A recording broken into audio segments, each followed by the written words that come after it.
ఇప్పుడు ఉండవల్లి గృహాల దగ్గర ఉన్నాం. చూడండి ఫ్రెండ్స్, జనాలు చాలా ఎక్కువగా ఉన్నారు. అందుకే మీకు వచ్చేసండి వీడియో తీసి పెడతాను. అదే ట్యూస్డేను వస్తాను, జనాలు తక్కువ ఉంటారు.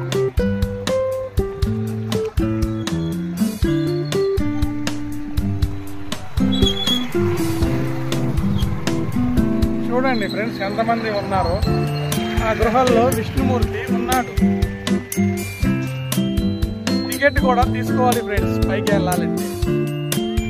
కానీ ఆ పైకి ఇప్పుడు ఆ జనాల్లో మనం ఫ్రీగా కెమెరాతో వీడియో తీయలేము. అందుకే మీకు వచ్చే సండే కానీ 4 డేస్లో తీసి చూపిస్తాను. Keep watching Naresh.